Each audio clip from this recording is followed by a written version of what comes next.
But I think that a lot of us, especially neurodivergent women, do struggle with that sense of self and sense of being empowered. Like, what does it actually even mean? You're so busy worrying about what are the difficulties. No one really explains what those strengths mean, or then how you can actually apply them to day-to-day life to make your life better, because you've got this subset of strengths that you're supposed to possess. Dan said was like, the fact that you've got to where you are is testament to the network you've been able to build. Because I am dyslexic, I am able to do these things. It's not despite it. Anything I've done is credit to those people that are there to help and back up. If you by yourself, it must be horrendous. It takes a village. Doesn't it? It does take a village. Welcome to the Dear Dyslexic podcast, where lived experience meets real conversation. We shine a light on the stories that need to be heard, with honest and inspiring conversations with people with dyslexia and other neurodivergent conditions like dyscalculia, dysgraphia, ADHD and autism. The Dear Dyslexic podcast is more than just a show. It's a community, a space for connection and a movement to rethink dyslexia. Subscribe today and join us on our journey, one story at a time. Hello, everybody, and welcome to the Dear Dyslexic podcast show. Today, I'm really excited because we are live in a studio. Well, we're not live, but we are live right now in the studio, which I don't think I've ever done a live interview for the Dear Dyslexic podcast. So this is really exciting for our first one, because I'm here today with Dr. Kim Percy, who Kim and I work together very closely, and we'll come to that. And then we've got Kim can introduce herself. And then we've got I was going to say right. That's correct. My right-hand side, Dr. Helen Ross, who has joined us from the UK, who's out doing her Churchill Fellowship. And so I thought it would be a great opportunity to have a couple of us sit around the coffee table and have a chat about dyslexia in adulthood and probably some of the work that you've come out to do, Helen. But before I launch, I will let Helen and Kim say a little bit about themselves. Kim, you've been on the show. Actually, you've both been on the podcast show before. We have. Yeah. In different. So nice to be back. Yes. Yeah, it's nice to be like, actually, well, we've got legs. Sadly, I've got no mute button. I'm sorry. The husband's been looking for the mute button for years. I can't guarantee we'll stay to time today, but we will do our best. Kim, do you want to say hello again to our audience, because you have been on the show before? Yeah, I don't know if I was a doctor when I came on the show last time, so No, that's you changed. weren't. So I'm now doctor, still getting my head around. So I'm Kim Percy, and I am a dyslexic. I also an artist, designer, educator. I work as a lecturer, and all sorts of other things. What else do I do? Training, I do, I'm a mum, so a number of different hats on. Thank you. I'm so glad that we could have this conversation between the three of us today. But Helen, can you give a brief introduction to yourself as well, and why you're here in Australia, in Melbourne? Okay. I'm Helen. Obviously, I'm from the UK. Listen to me speak. I'm not dissimilar to Kim in that I've got like about 11 billion hats on for all the different things I do. The main thing that pays my mortgage is that I get to do dyslexia and dyscalculia assessments, which is like the biggest privilege. I love that element of my work, and I've been doing some work at Birmingham University, sort of lecturing and helping on the dyslexia course there, which has been amazing. I do bits of research and consultancy. I don't know. Try and do what my husband tells me, because he's the grown-up. Andy is like, he does all the adulting in our house.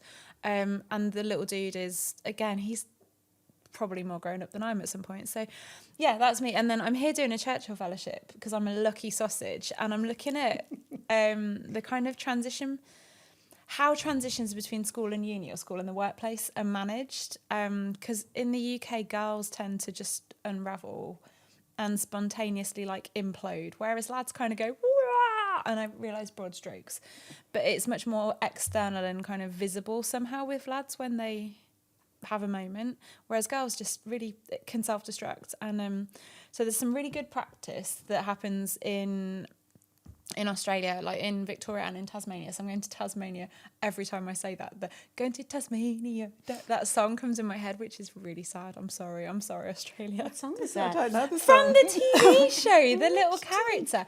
Okay. Maybe that's... There's the TV... Is it Warner Brothers TV character, the Tasmanian Devil? Oh. Oh, Okay. Yes.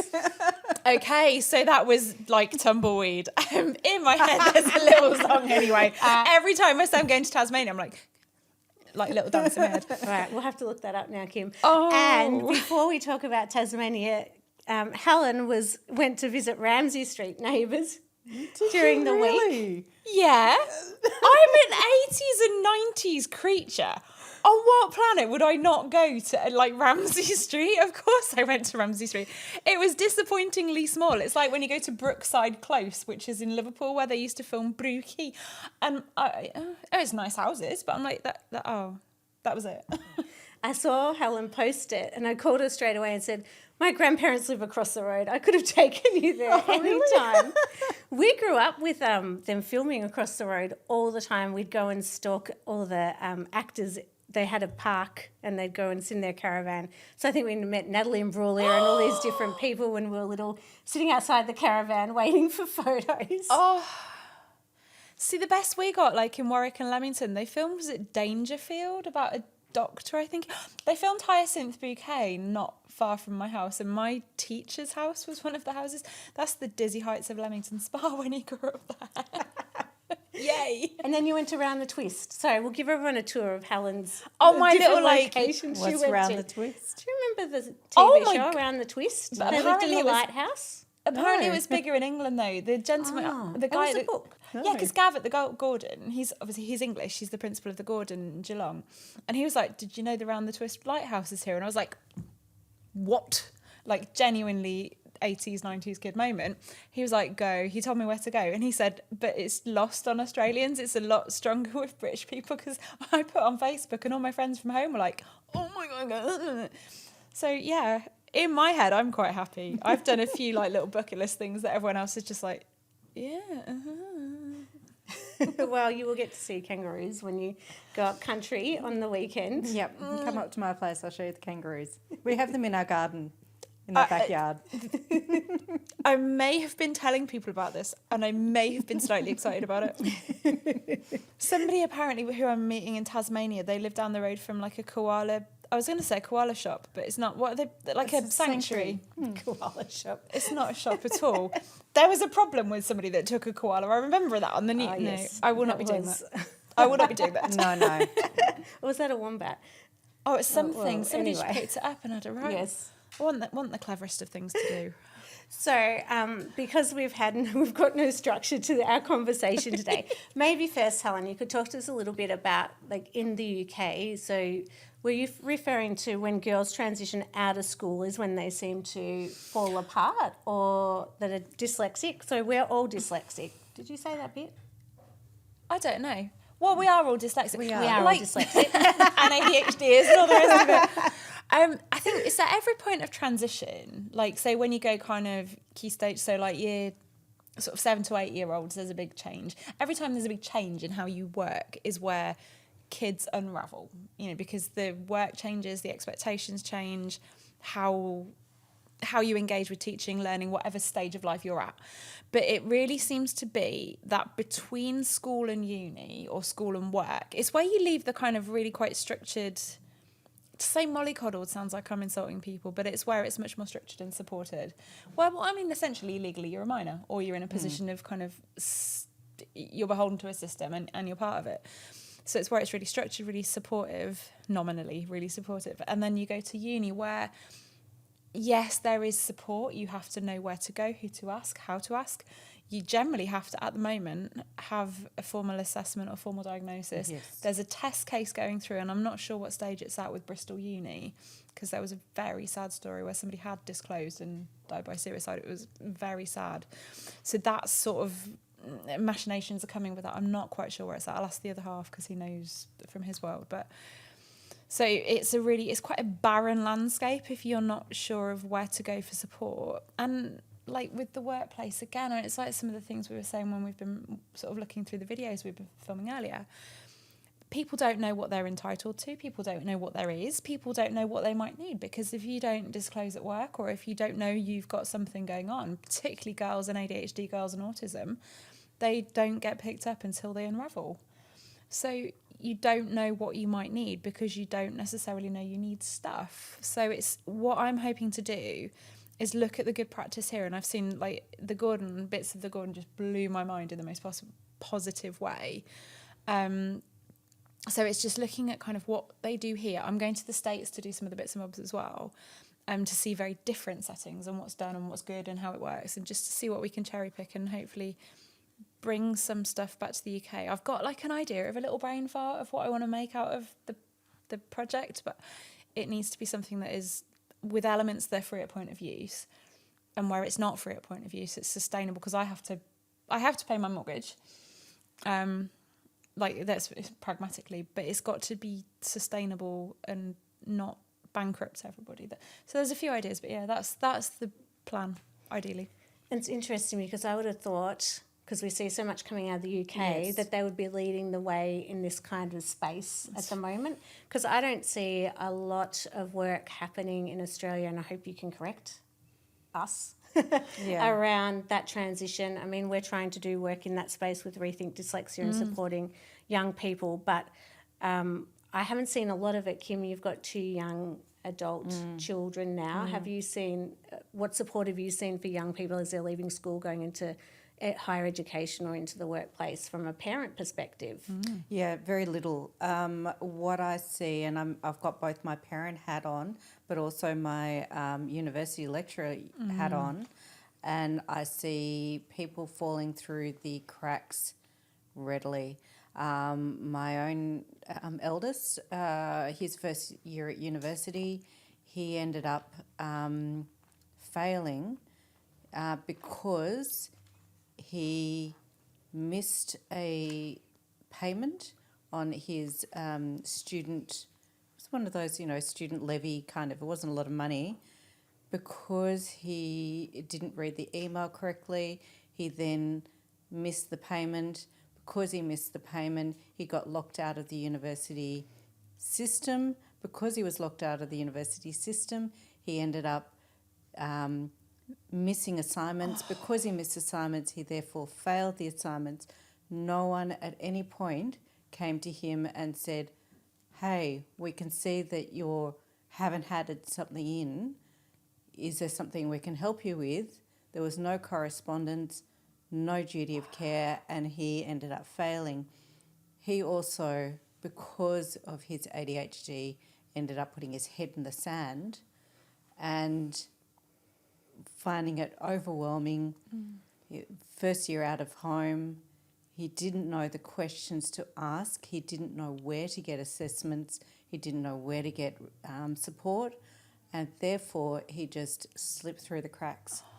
So on that level, I see it. On the other level, being a university lecturer, I often see students who come to me and I can see that they're struggling, but there isn't a diagnosis, or there isn't an assessment, or they've not disclosed, or they may be not able to get an assessment because they can't afford it, or they're not able to get an assessment because they live in an area where there isn't any facilities or services available, or they are on a wait list and the wait list is too long and they keep missing the appointments, and therefore, because without that assessment, they therefore can't get a learning plan. Therefore, I as a lecturer aren't able to support them in the way that I want to be able to make sure that they not only survive but also to thrive. See, that's what this test case, and I say I wish I could remember the stage it was at, but because this person had disclosed, it was around autism type things, if I remember rightly, and it was an anxiety around presenting verbally for an assessment, and the uni was like, nope, you've got to do it.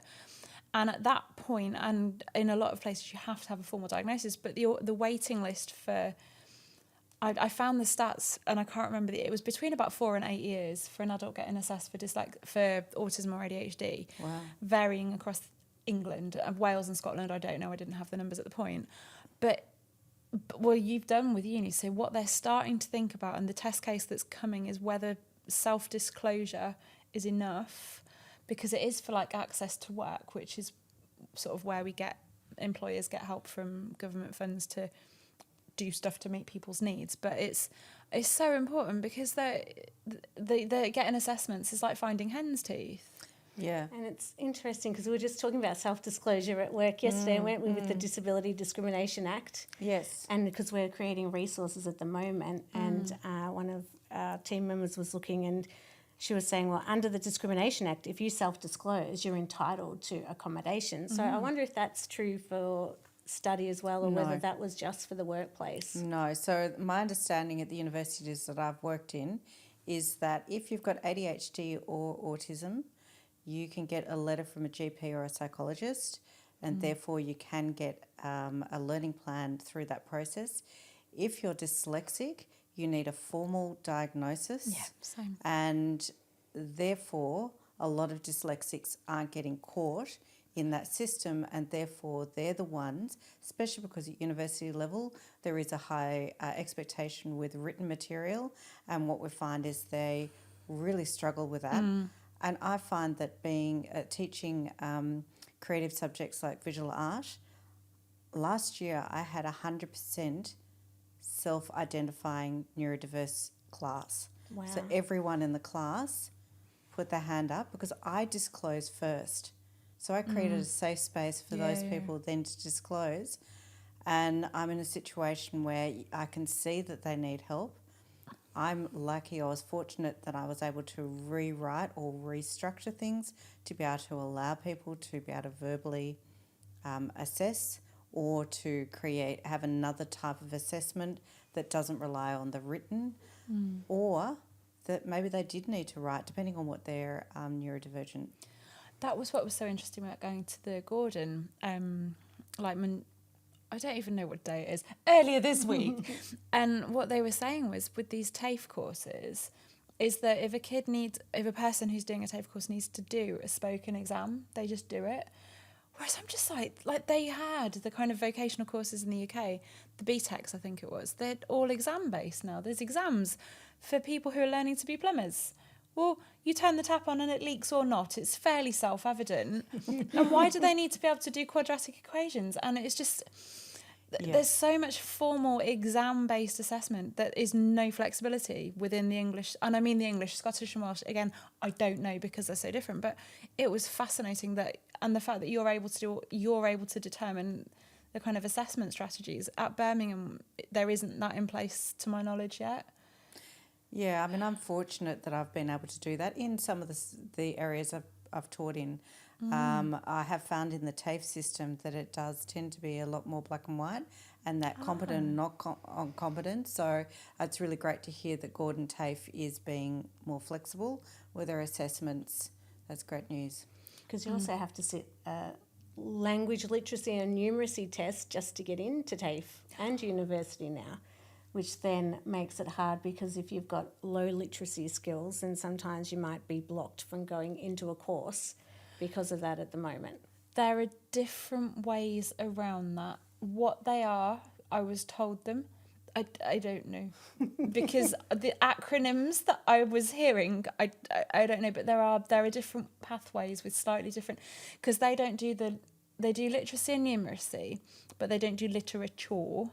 And there are different ways in which you tick it off, and it's a sort of skills-based ticky system, as I best understand it, rather than exam-based stuff. It sounded more like there was almost a portfolio of skills they had to demonstrate, rather than doing particular exam-type things. I also may be lying, and I'm sorry. Well, no, the LLN, though, isn't that to get into uni or TAFE? You have to sit it? I'm not sure.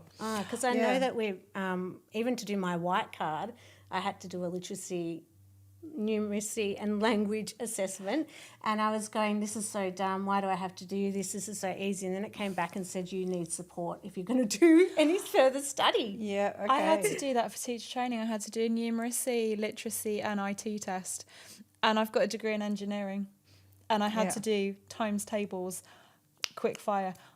I could at that point very comfortably do multivariate calculus, I can't do my times tables under time pressure because I can't remember them. But apparently I needed to do a numeracy test. See, all of this testing, I think, it is a structural fault. Yeah. I'm working on a paper at the moment about the ATAR system, which is looking at the end test, the number that you get, the ranking you get to get into university from high school. Yeah. And one of the difficulties or the challenges with it is it's a ranked system. So if you are studying a subject such as visual art, you get ranked lower than if you study a language or a maths or some other. So a language actually gets a bonus mark, apparently, just for the difficulty, whereas one of the creative subjects gets marked down. And what we find is that the system, this is my understanding of the system, and it's very complex, and I really haven't got my head all the way around it. Okay, and that makes me feel better. what I discovered was that visual art is one of the few that what you learn in a portfolio studio environment is very different from what you actually need to do in the exam. So unlike it's something like English where you do all your text and then the exam looks very close, resembles the course component. With visual art, it doesn't. And what you're asking students to do is to demonstrate a literacy level that is often really difficult for those students. And what we find is that there is a high proportion of neurodivergent students in the more creative subjects. And therefore, we end up with a lot of neurodivergent students being... there's a written exam, you mean? There is a written exam for visual art. Oh, yes. okay. Yeah, so it's the same sort of thing, that art history kind of style exam that they need to demonstrate to pass their VCE. Oh. So going back to your point earlier around when you said model coddling. Trust me to choose a word, I'm that sorry. I can't pronounce.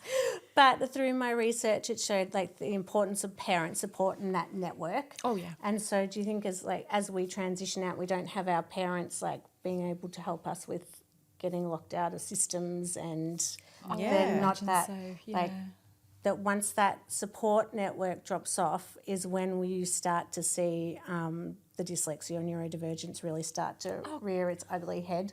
Well, is that the wrong term? Yeah, no, rear that's its right. difficulties. But I remember when I had my ADHD, I can't spell ADHD and I can't spell NHS. I literally can't spell NHS, National Health Service. But like I had my assessment like June 2024, and the dude who assessed me, a gentleman called Dan, last name escapes me, he was brilliant. And one of the things he'd had feedback from my parents and feedback from Andy, my husband, and Andy was like in the room and he was being asked all these questions about me and it was very awkward, he said, bless him. But one of the things that Dan said was like, the fact that you've got to where you are is testament to the network you've been able to build. The only reason I do anything in my life, I can do anything, is because Andy is a really blooming patient man. And he just, mum and dad are brilliant. I've said to you before, I'm loved, I'm supported. I've got a really wonderful network of friends, and I wouldn't do any of that without anything I've done is credit to those people that are there to help and back up. If you by yourself, it must be horrendous. It takes a village. Doesn't it? It does take a village. And I mean, they say it takes a village to raise a child. It takes a village to be neurodivergent. To support a neurodivergent adult. I think it does because, and it is does. we have things that we're challenged by, but we've also got a whole lot of strengths. Yeah. And it's finding those people around you that can sort of plug the holes in a way that you find that things just fall out of.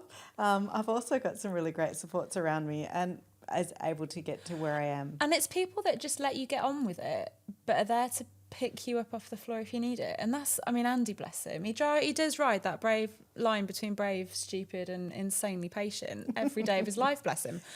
But it's that he lets me get on with it. And if I'm having a moment, it lets me have a moment, whatever flavour of moment, even if I'm crying and stropping because I can't find my house keys. Daniel will go and find my house keys for me.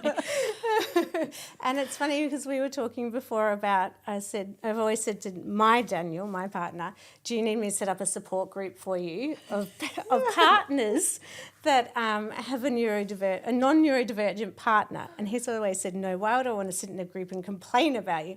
I said, well, maybe it might be a bit more helpful because the day-to-day, like he says, I have to care for another child. I'm like, well, that's really a bit harsh. But see, I say, Andy has got 4 children.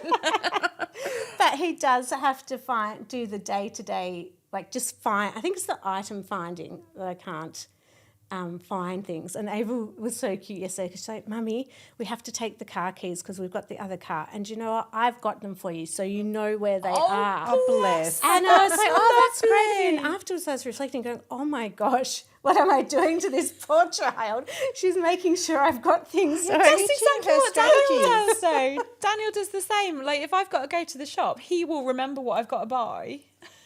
But it's also empowering them because I think that, our children are amazing. They're resilient. They're, this adaptable, beautiful people. Both my kids are both neurodivergent, so, I've passed it on. Sorry. But, with that, we're able to support each other as this kind of unit. And I think that's, and they've been able to learn from seeing where I struggle, where my struggles are. And that it's okay to struggle. It's totally fine. I think it is in our household. Oh, God, yeah. Likewise. Yeah. But I did wonder, what is the impact I'm having that she's remembering the keys? It was very helpful. And also, I don't know, it's because it's a novel thing because she's not used to car keys. So she was able to flick it open and close it. So for her, she was getting to play with it as well. She is 4. She is 4, yes. And so it was, but yeah, her saying, don't worry, I've got the keys for you. I thought, oh, what am I doing? That is really cute, though. Because, as I always say, as soon as I shut my computer, I can't remember anything. Oh, God, no. Well, Daniel said, I was chatting to Dee, like we did at the minute, sort of top and tail in the day with a little video message from each of us. Yeah. And I've no idea whether I'm saying good morning or good evening, so I'm just like, greeting small human. And I was like, are you being good, Daniel? I'm being really good because I'm like good at adulting. One of my messages in the last few days has been like, Mummy, you're not very good. You're always very naughty and you're not good at adulting. You're not good at adulting? But he understands what adulting is because, Mummy, you're not very good at adulting. But it's okay because Daddy does all the adulting. At Rethink Dyslexia, we are doing things differently. As a global leader in creating inclusive environments for adults with dyslexia, our commitment is to provide individuals with opportunities to live healthier, happier, and more connected lives. Through our range of tailored services, including coaching, learning and development programs, consultancy, and training, we are helping dyslexic individuals, businesses, and organisations to better understand and support their dyslexic employees. So if you're looking for insights, inspiration, and expert advice on dyslexia and how you can provide inclusive practices and environments, then head to rethinkdyslexia.com to find out more or book your free consultation today. I hope I can be sometimes an adult in our family. I don't know if my boys know what it is. No, I think they're doing all right. So it does take a village. And I mean, my mum was like the centre of my village until she passed away. So I guess, is there anything that helps build that village? Or if we're talking about young people, and I mean, you're looking at young girls transitioning, from your learning so far or what we've seen in the work we do that you think could help to build that village? Grace, and take the advice you would give to your friend.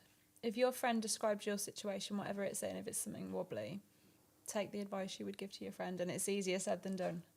And value yourself.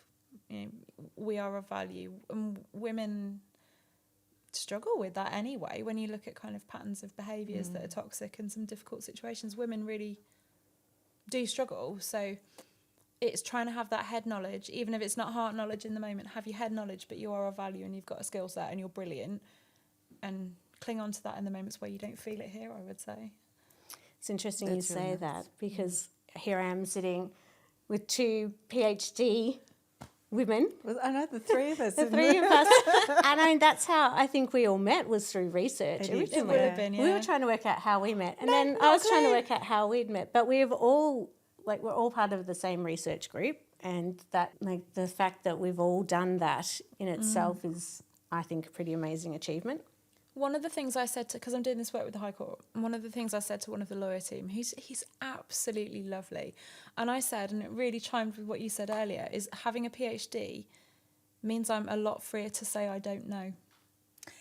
Great point. Because Yeah. I'm nominally, on paper, I'm not an idiot. I'm dizzy, yes, but stupid, no. So I feel a lot freer. And I don't know about X, Y, Z, but I do know about a whole load of other stuff. I can't remember what you said, but it really chimed with that. Yeah, I think that's really important. And I think that we shouldn't have to have a PhD to be able to stand into that space. No, absolutely. But I think that a lot of us, especially neurodivergent women, do struggle with that sense of self and sense of being empowered and being able to stand in that place of empowerment. And I think as we, I did PhD for a number of reasons, but one of it was to be a role model. I want others to be able to see that there are possibilities and there is potential and there is just because I am dyslexic, I am able to do these things. It's not despite it. It is part of who I am, and I'm proud of that, and I'm proud of being able to stand in that space and say, yes, I'm dyslexic. I also know a whole lot of stuff, and I love that. There's things I don't know, and I probably would be too worried about admitting that because people go, oh, well, you're dyslexic, so therefore, and that idea of intelligence and dyslexia is still out there. It is. Well, I selfishly did my PhD because I wanted to show people I wasn't dumb, but also I wanted to see if people had gone through the same kind of process or path that I had around the challenges in the workplace. But at the core of it, it was because I wanted to show people that I wasn't dumb, even though I already had 3 degrees. I think part of it was just I wanted to show that I was intelligent. Not that my family had ever said I wasn't, or people around me, but there was just this sense. Oh, I get that. I understand. That I wasn't intelligent. And then I got my PhD and it didn't do anything different for me in thinking of my intelligence. So I don't know whether, it didn't cement me in thinking, okay, I am smart or anything. Here. Yeah, I'm here. I've arrived. Where's my intelligence?